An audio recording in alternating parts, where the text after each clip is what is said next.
this life, there will always be obstacles. There will always be challenges. There will always be giants. What has defeated you? What is your giant? Name it. Is it fear? Is it anxiety? Is it insecurity? Is it doubt? This is the last day. You are going to allow this giant to define you. All of us are in like a little sailboat. And it's not the blowing of the wind that determines your destination, it's the setting the sail. It's not the blowing of the wind that determines your income. It's not the blowing of the wind that determines your fortune. It's the setting of the sail. Many of us are not able to move forward and develop and manifest our greatness because we spend so much time looking back or worrying about the future. Seize the moment.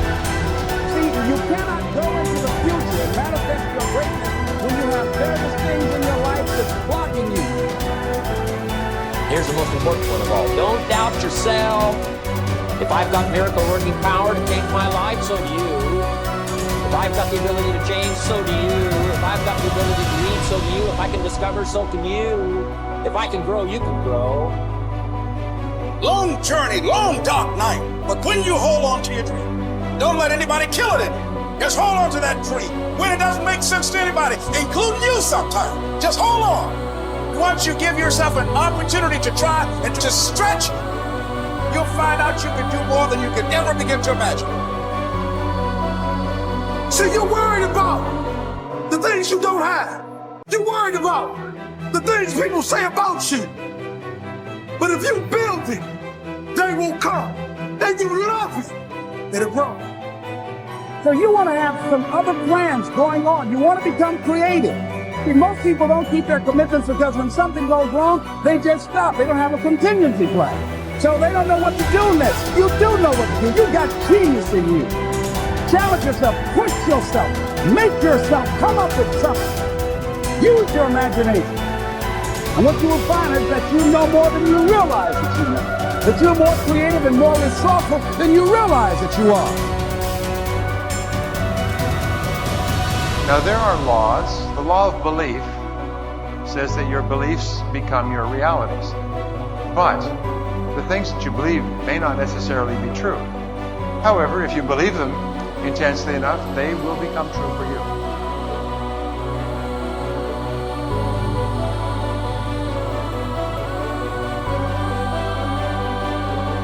Would you say it's smart to focus on one goal? I mean, if you're sick, obviously it's smart to focus on getting healthy. But if you have a regular life and you say, you know, I would like to have the classical stuff, more money, more wealth, more love, more joy. Would you say in those meditations it's smart to focus on different goals, or should it rather be the big goal, like a big vision I have for my life, that all the steps on the way are just marks I will pass at one point? Well, let's answer that on two levels too, because people come to our workshops for all different reasons. Some people come because they're sick. Some people come because they want more money. Some people want a new job, a new opportunity, a new career, a new relationship. Some people want the mystical. The people come for all kinds of reasons. To me, I don't care. What I care about is that they latch on to a vision and they learn how to create.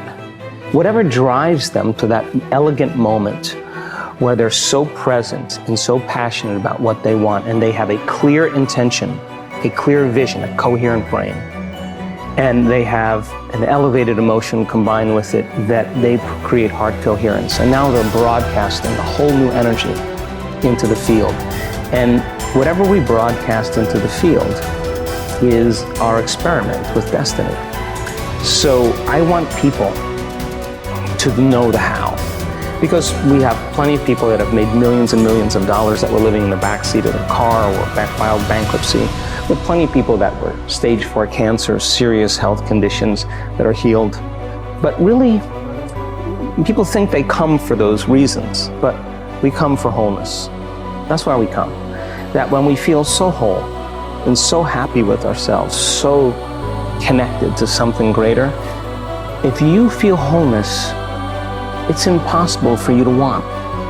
How can you want when you're whole? When you're whole, you feel like you have everything. So I want people to reach that point where they feel so whole that they no longer want, and that's when the magic happens. Teaching them that allows them to understand that when they come back to their senses, they open their eyes.